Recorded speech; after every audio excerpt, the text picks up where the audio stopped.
ko. Ayan. May pangtanim na akong bunga. Ayan, binili ko yung alugbating pula kasi ang alugbati ko dito green. Tapos tinanim ko na dito. Ngayon lang ako nag-harvest. Pero may bunga na siya. Oh, ayan na. Ayan na. Ayan na, ayan na. Malaking sibuyas. Magigisa ako ngayon ng alokbati. Wala kasi kaming ulam. Naisip ko lang to. Nagpitas ako ng alokbati. Ilang puno yun? Isa, dalawa, tatlo, apat. Apat lang na puno kinunan ko kasi yung iba maliliit. Maliit pa siya. Sasawgan ko ng binating itlog tsaka ganito. Ayan.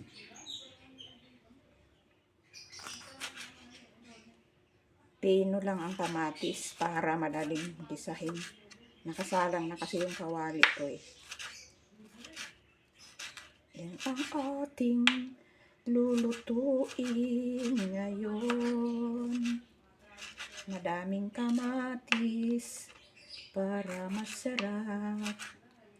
Mura ang kamatis ngayon. Kaya damihan natin. Ang dami ko rin napitas na dahon. Isang palanggana. O, samantalang pag bumili ako niyan, 15 pesos ang kunti-kunti. Pag hinimay mo ko kunti. Puro green lang ang mga alugbati ko. Ang ginawa ko, bumili akong pula. Itinanim ko yung pinaghimayan. Ito, kalahati lang. Kasi masama naman ang madami. Ayan. Kalahati lang nito ang ating ilalagay. Para ingatan din natin ang ating mga kalusugan. Madilim, hindi ko naon ang ilaw. Ilaw ng cellphone. Hindi na yan pwedeng i-on. Kasi gumagana na. Dapat siguro pala may ilaw dito sa tapat ng lutuan. Yan. Lagay na agad ang sibuyas para hindi masunog ang bawang. Ang bango-bango na. May paminta ng durog yan. Mamaya ko na ilalagay yung nor. Kailangan lutong-luto ang kamatis. Kamatis.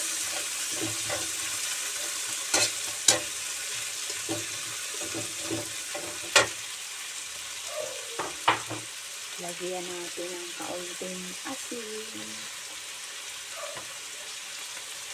Kaunting asin. At patis. Patis. Ayan. Dati ayaw ko ng amoy ng patis. Habang niluluto natin tong kamatis, magbabati ako ng itlog. Nilagyan ko na to ng asin. Ay, naku, nalublob na yung itlog. Isa lang ang itlog natin. Wala nang iba. Kasi sinurta ko na kahapon. Sinurta ko yung 4 na itlog. Masarap sana dalawa. Bati.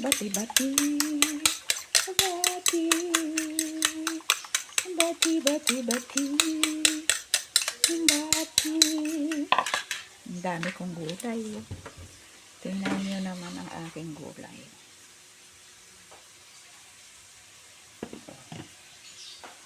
Diba?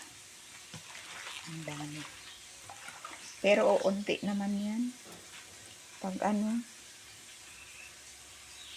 ayan, nadurog ko na yung kamatis. Tutubigan ko na. May tubig dito sa pakuri. Mineral. Ayan. Huwag masyado maraming tubig.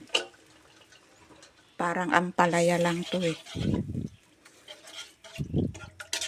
Ang pagluluto ko nito, parang ampalaya lang. Kaunti ang sabaw. Tapos itlog.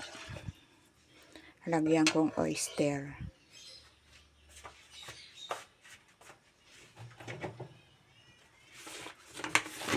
Lagi kami may stock ng mga ganito kasi pagkailangan, nandyan lang, madilim no. Lalagyan ko nga ditong ilaw sa tapat ng kalan.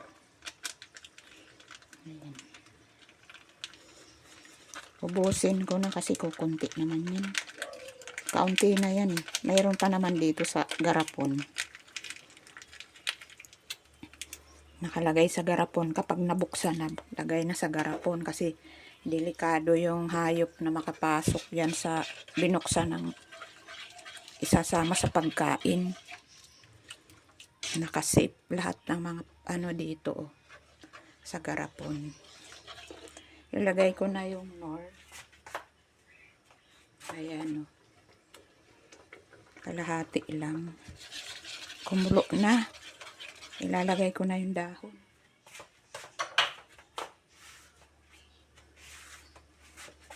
Ayan.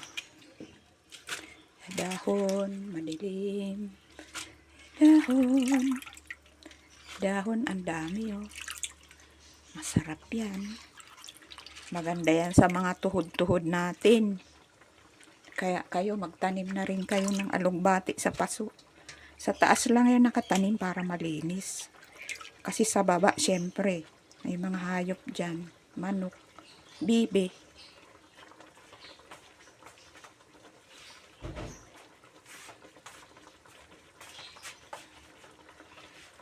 Ayan.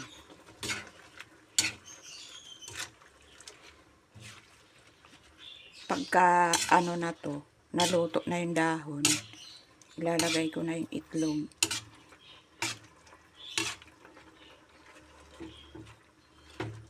Para masarap. Hindi ko pa pala na timpla. Timplahin ko.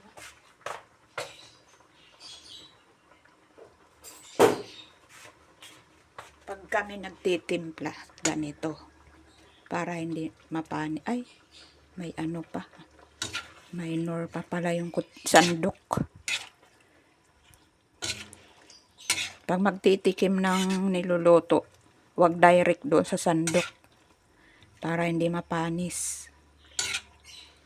Hindi agad mapanis. Kaya kami kahit paulit-ulit ang ulam namin hindi napapanis. Kasi maingat kami sa mga ano. Lalo ngayon mainit. Ayan o.